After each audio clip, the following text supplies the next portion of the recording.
Genius शिक्षा YouTube channel पर आपका स्वागत है। फ्रेंड्स, आज की इस क्लास में हम एक बहुत ही बढ़िया हिंदी स्टोरी लेकर आया हूँ, जिसके माध्यम से जो है ना आपको हिंदी पढ़ने का प्रैक्टिस कराएंगी। तो चलिए बिना देर किए हुए आज के इस क्लास को हम शुरू करते हैं। क्लास को शुरू करने से पहले आज के इस क्लास को कर दीजिए लाइक, क्योंकि आप जो है ना बाद में भूल जाते हैं। और आप हमारे चैनल पे पहली बार विजिट कर रहे हैं तो नीचे दिए गए लाल बटन को दबाकर चैनल को सब्सक्राइब कर लीजिए और साथ में जो बेल आइकन दिख रहा है ना उसको ऑन कर लीजिए, ताकि मैं जब भी क्लास कराऊंगा तो उसका नोटिफिकेशन डायरेक्ट आपके मोबाइल तक पहुंचता रहे। तो आइए यहाँ पे हम शुरू करते हैं। तो इंटरेस्टिंग स्टोरी का नाम है स्वर्ग की खोज। तो यहाँ पे देखिए, आप जो है ना प्रत्येक वर्ड्स को ध्यान से देखिएगा और इसमें लगा जो मात्रा है ना उसको भी आप ध्यान से देखिएगा, ताकि आपको जो है ना हिंदी पढ़ने के साथ साथ हिंदी लिखने का भी प्रैक्टिस हो जाए और आप हिंदी को सही सही पढ़ सकेंगे और उसको सही सही लिख भी सकेंगे। तो यहाँ पे आइए शुरू करते हैं। महाराज कृष्णदेव राय अपने बचपन में सुनी कथा अनुसार यह विश्वास करते थे कि संसार ब्रह्मांड की सबसे उत्तम और मनमोहक जगह स्वर्ग है। एक दिन अचानक महाराज को स्वर्ग देखने की इच्छा उत्पन्न होती है, इसलिए दरबार में उपस्थित मंत्रियों से पूछते हैं, बताइए स्वर्ग कहाँ है। सारे मंत्रीगण सिर खुजाते बैठे रहते हैं, पर चतुर तेनालीराम महाराज कृष्णदेव राय को स्वर्ग का पता बताने का वचन देते हैं और इस काम के लिए 10,000 सोने के सिक्के और 2 माह का समय मांगते हैं।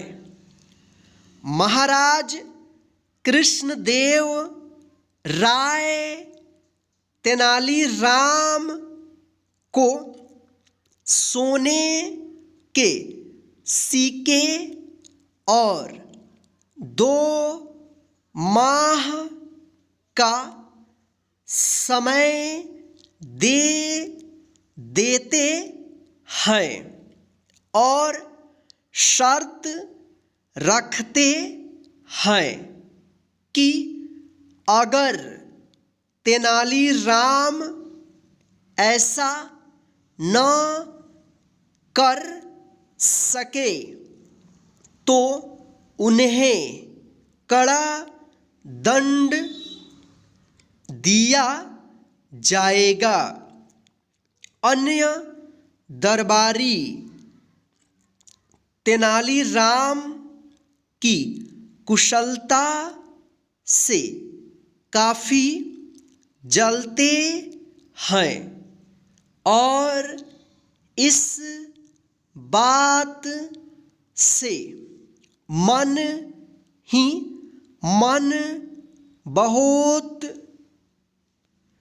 खुश होते हैं कि तेनालीराम स्वर्ग नहीं खोज पाएगा और सजा भुगतेगा। 2 माह की अवधि बीत जाती है। महाराज कृष्णदेव राय तेनालीराम को दरबार में बुलवाते हैं।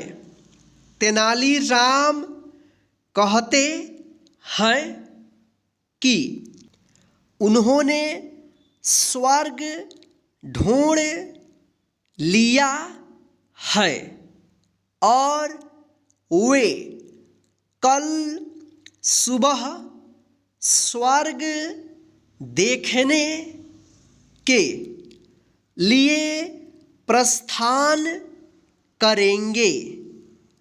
अगले दिन तेनालीराम महाराज कृष्णदेव राय और उनके खास मंत्रीगणों को एक सुंदर स्थान पर ले जाते हैं जहाँ खूब हरियाली, चहचहाते पक्षी और वातावरण को शुद्ध करने वाले पेड़ पौधे होते हैं।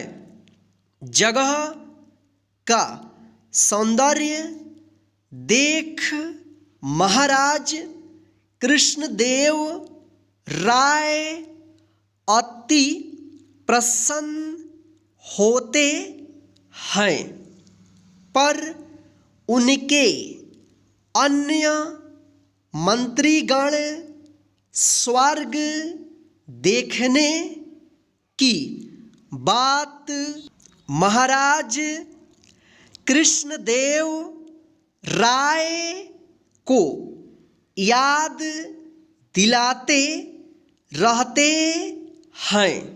महाराज कृष्णदेव राय भी तेनालीराम से उसका वादा निभाने को कहते हैं।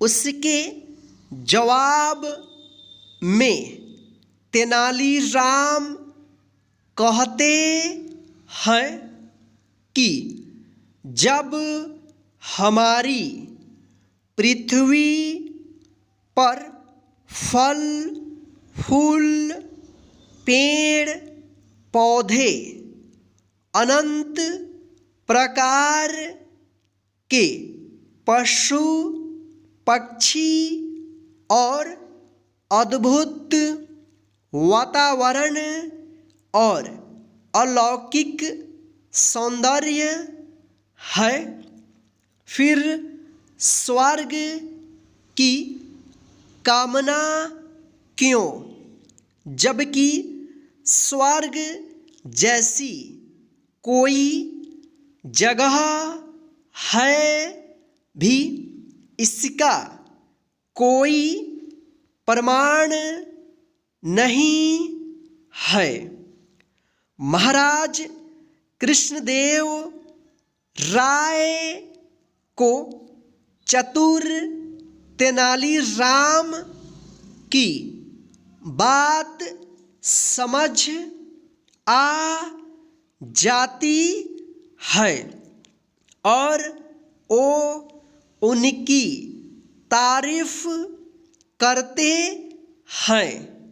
बाकी मंत्री जलन के मारे महाराज को 10,000 सोने के सिक्कों की याद दिलाते हैं। तब महाराज कृष्णदेव राय तेनालीराम से पूछते हैं कि उन्होंने उन सिक्कों का क्या किया। तब तेनालीराम कहते हैं कि वह तो उन्होंने खर्च कर दिए।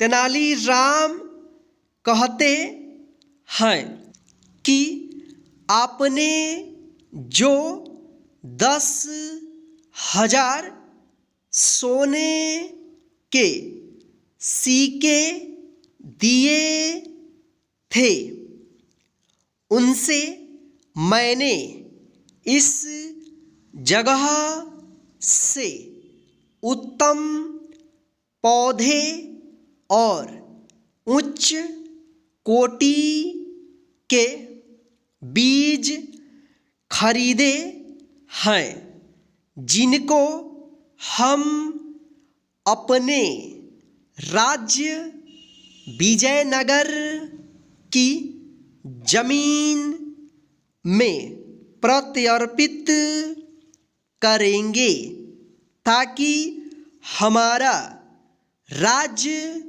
भी इस सुंदर स्थान के समीप आकर्षक और उपजाऊ बन जाए।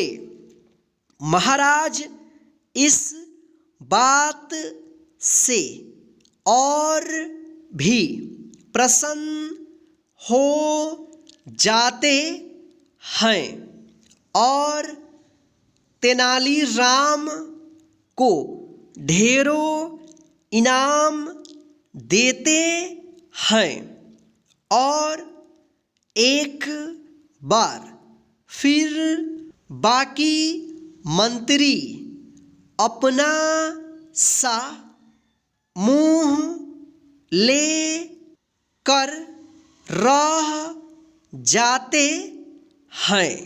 तो फ्रेंड्स, आज के इस हिंदी रीडिंग प्रैक्टिस की क्लास में बस इतना ही। आज का इंटरेस्टिंग स्टोरी आपको कैसा लगा है प्लीज़ हमें कमेंट करके ज़रूर बताइएगा, और आज के इस क्लास को अपने सभी फ्रेंड्स को शेयर कर दीजिए ताकि वे भी घर बैठे आसानी से इस क्लास के माध्यम से हिंदी पढ़ने का प्रैक्टिस करते रहें और साथ में लिखने का भी। जय हिंद। फिर मिलते हैं नेक्स्ट हिंदी रीडिंग प्रैक्टिस की क्लास में एक नए स्टोरी के साथ।